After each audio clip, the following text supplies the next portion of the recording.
All of his co-workers were gone. What could it mean?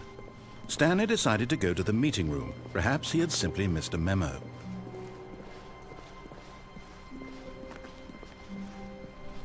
When Stanley came to a set of 2 open doors, he entered the door on his left.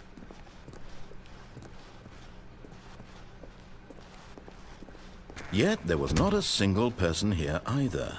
Feeling a wave of disbelief, Stanley decided to go up to his boss's office. Hoping it coming to a staircase, Stanley walked upstairs to his boss's office.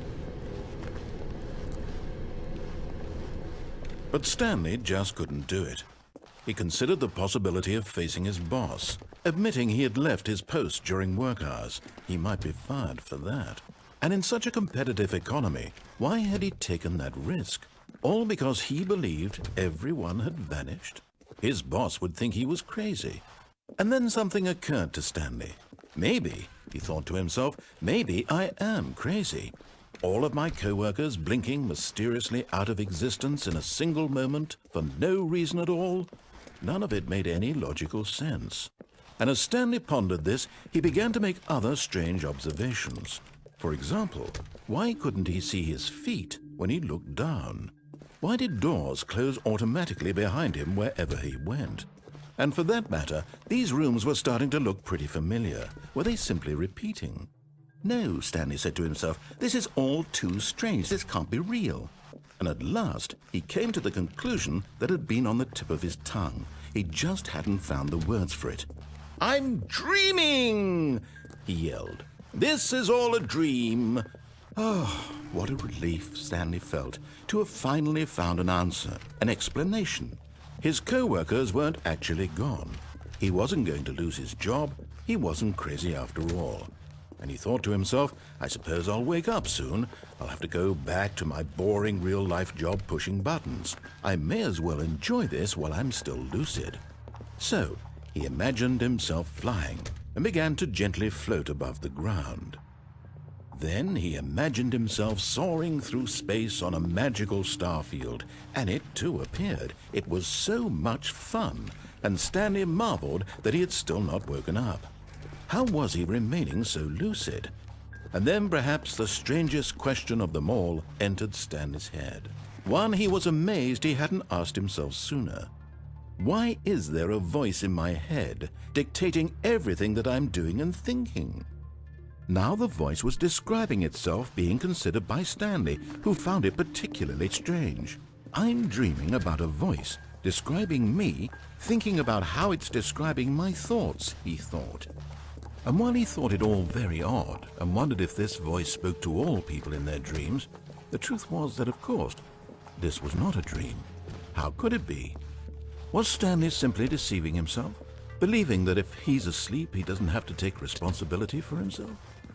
Stanley is as awake right now as he's ever been in his life. Now, hearing the voice speak these words was quite a shock to Stanley. After all, he knew for certain, beyond a doubt, that this was in fact a dream. Did the voice not see him float and make the magical stars just a moment ago? How else would the voice explain all that? This voice was a part of himself too. Surely, if he could just... He would prove it. He would prove that he was in control, that this was a dream. So he closed his eyes gently, and he invited himself to wake up. He felt the cool weight of the blanket on his skin, the press of the mattress on his back, the fresh air of a world outside this one. Let me wake up, he thought to himself.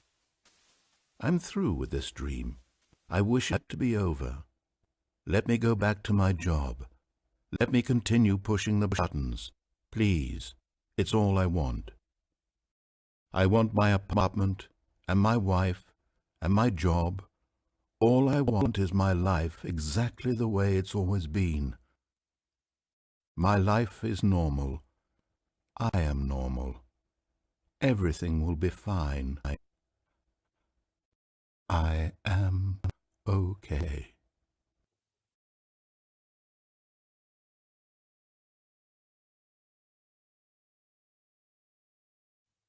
Stanley began screaming. Please, someone wake me up. My name is Stanley.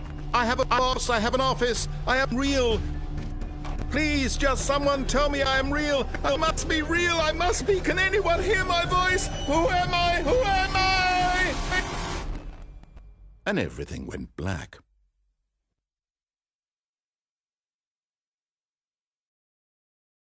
This is the story of a woman named Mariella. Mariella woke up on a day like any other. She arose, got dressed, gathered her belongings, and walked to her place of work. But on this particular day, her walk was interrupted by the body of a man who had stumbled through town talking and screaming to himself, and then collapsed dead on the sidewalk. And although she would soon turn to go call for an ambulance, for just a few brief moments she considered the strange man. He was obviously crazy. This much she knew. Everyone knows what crazy people look like. And in that moment, she thought to herself how lucky she was to be normal. I am sane. I am in control of my mind. I know what is real and what isn't.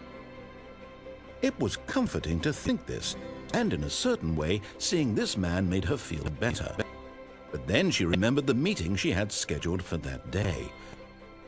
The very important people whose impressions of her would affect her career, and by extension, the rest of her life. She had no time for this, so it was only a moment that she stood there, staring down at the body. And then she turned and ran.